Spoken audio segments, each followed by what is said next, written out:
اللہ تمہیں یہاں تک اسی لیے نہیں لایا کہ تم مایوس ہو کر ہمت ہار جاؤ۔ تمہیں کیا لگتا ہے کہ تم آج جہاں ہو وہاں بے وجہ ہو؟ تم خود یہاں تک نہیں پہنچے ہو بلکہ تمہیں یہاں تک لایا گیا ہے۔ تم نے بے شمار تکلیفیں آج اس مقام تک پہنچنے کے لیے ہی برداشت کی ہیں۔ اتنا سفر طے کر لینے کے بعد آج جب منزل تمہارے سامنے کھڑی ہے تو تم کیوں ہار گئے ہو؟ اتنے کٹھن صبر کے بعد اب جب صلہ ملنے کا وقت ہے تو کیوں راستے میں ہی ٹھہر گئے ہو؟ اٹھو، اب تو سفر ختم ہونے کو ہے۔ اب تم منزل کو نہیں بلکہ منزلیں تمہاری منتظر ہیں۔ اب تمہیں معجزوں کا نہیں بلکہ معجزوں کو تمہارا انتظار ہے۔ اب کن تمہاری ایک آخری دعا کا ارادہ باندھے ہوئے ہے کہ یہاں تم مانگو اور وہاں تمہیں منہ سے نکلی پہلی فریاد پر نواز دیا جائے۔ اب صبر کے زمانے گزر گئے، اب صلے کا وقت ہے۔ اب بات سسکنے کی نہیں رہی، اب قبولیت کا وقت ہے۔ اب مسافتیں ختم ہونے کو ہے، اب آنسوؤں کے مسکراہٹوں میں بدلنے کا وقت ہے۔ کسی اور کا نہیں، اب یہ تمہارا وقت ہے۔ ہزاروں مایوس لوگوں میں سے اگر اس نے تمہیں دعا کی توفیق دی ہے تو پھر وہ کیسے تمہاری دعا رد کر سکتا ہے؟ جس نے دعا کا حکم دیا ہے اس نے قبولیت کا وعدہ بھی کر رکھا ہے، تو پھر اس دل کو منا لو یقین پہ اور اس کو اپنی رضا میں راضی کر لو۔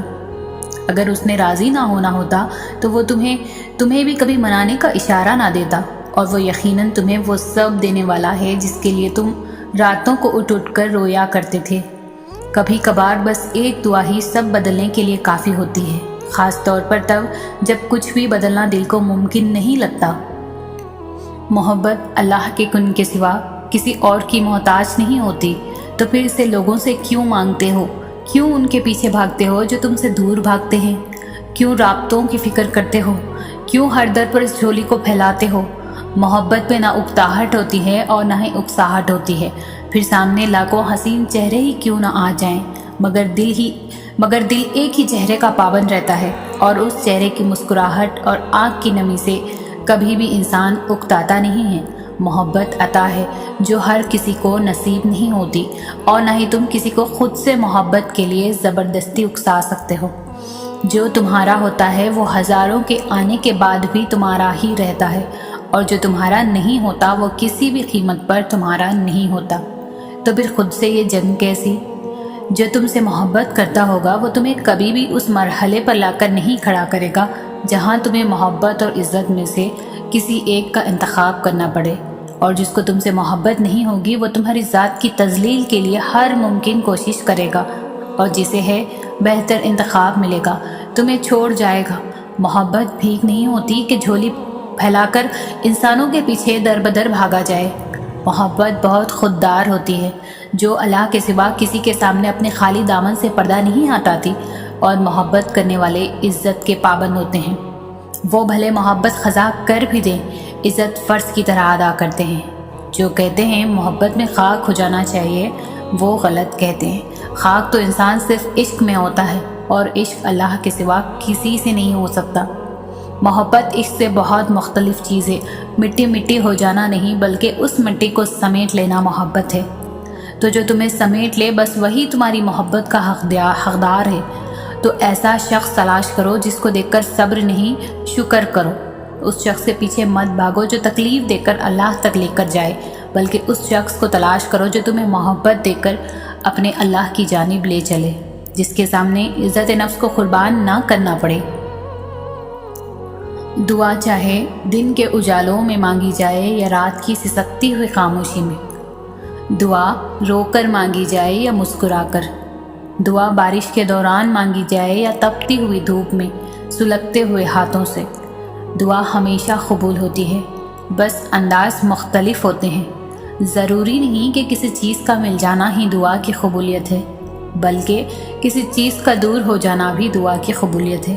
بس کبھی کبھار تکلیف اور یقین مصلحتوں پر اتنی بھاری ہو جاتی ہے کہ نہ دعا قبول ہوتی نظر آتی ہے اور نہ ہی مصلحتیں سمجھ میں آتی ہے۔ یہ بھی امتحان ہوتا ہے، ہماری محبت کا امتحان، ہمارے صبر کا امتحان، ہمارے ضبط کا امتحان، ہمارے یقین کا امتحان۔ کبھی کبھار اللہ پاک اس لیے ہمارے دل سے اس لاحاصل چیز کا خیال نہیں نکالتا تاکہ ہم اس سے بات کریں، اس سے مانگیں، اتنا مانگیں کہ اس کو ہمارے یقین کی اور معصومیت کی یہ ادا پسند آ جائے۔ وہ ہمیشہ ہماری حسرتوں پہ کن کہنے کا منتظر رہتا ہے۔ وہ ہمیں دیتے ہوئے نہیں تھکتا اور ہمیں کہ مانگتے ہوئے تھک جاتے ہیں۔ وہ تمہارے دل میں دعا کا خیال لا کر کبھی کبھار تمہیں ہی تمہاری دعا کی قبولیت کا وسیلہ بناتا ہے، تاکہ تم مانگو اور تمہیں عطا کر دیا جائے، مگر تمہیں خبر ہی نہیں ہو پاتی۔ کبھی کبھار ہم توکل کے سوا کچھ بھی نہیں کر سکتے۔ ہاں، تب بہت خوف آتا ہے جب توکل کرنے کے علاوہ کوئی بھی راستہ ہمارے پاس نہیں بچتا۔ پھر وسوسے ستاتے ہیں، پھر بن راہیں ہماری سانسیں اپنے ہاتھ میں لیے کھڑی ہوتی ہے۔ بس یوں لگتا ہے جیسے ابھی سب ختم ہو جائے گا اور سانس یہیں رک جائے گی۔ توکل کا سفر صبر کے سفر سے بھی زیادہ مشکل ہوتا ہے، کیونکہ صبر کے سفر میں تو انسان دل کو سمجھا لیتا ہے کہ جو ہے بس وہی ہے، لیکن توکل ایسا موڑ ہے جہاں دل کو یہ پتہ بھی ہوتا ہے کہ سب ختم ہو گیا، لیکن پھر بھی ہم یقین کا انتخاب کرتے ہیں، اور شاید تب ہم یقین کی آخری انتہا پر ہوتے ہیں جب نصیب سب کر گزرتا ہے، لیکن پھر بھی ہمیں اللہ کی قدرتوں پر زیادہ یقین ہوتا ہے۔ شاید ہمارا وہ انتخاب ہی ہمیں اس تک لے جاتا ہے جس تک جانے کے سارے راستے ختم ہو جاتے ہیں۔ شاید کبھی کبھار سب غائب ہو جانے کے بعد بھی مل جانے کا یقین رہتا ہے۔ شاید اللہ کو سانسوں کی یہ ڈور سونپ دینے سے ہی ہمیں نئی زندگی مل جاتی ہے۔ شاید معجزوں سے پہلے واقعی کوئی راستہ باقی نہیں رہتا سوائے اللہ پہ بھروسہ رکھنے کے، سوائے اللہ سے مانگتے رہنے کے۔ جب اللہ کو کسی انسان کا سجدہ کرنا پسند آ جاتا ہے تب وہ خود ایسے اسباب بناتا ہے کہ انسان سجدہ کرنے پر مجبور ہو جاتا ہے، اور اگر اس چیز کا خیال اللہ آپ کے دل سے نہیں نکال رہا جسے آپ بھولنا چاہتے ہو تو سمجھ جائیں کہ وہ آپ سے اس خیال کے ذریعے رابطہ بحال رکھنا چاہتا ہے، یعنی اسے آپ کی آواز بھا گئی ہے، آپ کے مانگنے کی تڑپ پیاری لگی ہے، اور جس سے وہ رابطہ خود رکھنا چاہے اس کے مقدر کی تو کیا ہی بات ہے۔ بس پھر جو سجدے میں گر جاتا ہے اور اللہ کی محبت کی لاج رکھ لیتا ہے تو پھر اللہ بھی اس کی محبت کی لاج رکھ لیتا ہے۔ بکھرنا عارضی ہے مگر اس کا سمیٹ لینا مستقل ہوتا ہے۔ کچھ بھی اللہ کی رضا کے بغیر نہیں ہو سکتا، یہاں تک کہ دعا کے لیے بھی انسان تب تک ہاتھ نہیں اٹھا سکتا جب تک اللہ نہ چاہے، اور اللہ دعا کی توفیق دیتا ہی تب ہے جب اس نے راضی ہونا ہوتا ہے، جب اس نے کن فرمانا ہوتا ہے، تب ہی وہ چاہتا ہے کہ میرا بندہ آ کر مجھے منائے اور میں اس کی ہر مانگی ہوئی دعا پر راضی ہو جاؤں، اور اس سے بڑی خوش قسمتی اور کیا ہو سکتی ہے کہ وہ خود ہمارا انتخاب کرتا ہے، ورنہ ہمارے ارد گرد کتنے ہی ایسے لوگ ہیں جو مایوس ہو کر دعا مانگنا ہی چھوڑ دیتے ہیں۔ ایسے لوگوں کو پھر وہ توفیق بھی نہیں دیتا جو اس کی نعمتوں کا شکر ادا نہیں کرتے اور اس کے فیصلوں پر صبر نہیں کرتے۔ آپ تو خوش قسمت ہیں کہ آپ میں اب بھی دعا کی تڑپ ہے، اور اسی تڑپ سے آپ وہ سب حاصل کر لیں گے جس کے لیے آپ کا دل ترستا ہے، کیونکہ وہ مانگنے والوں کو خالی ہاتھ نہیں لوٹاتا۔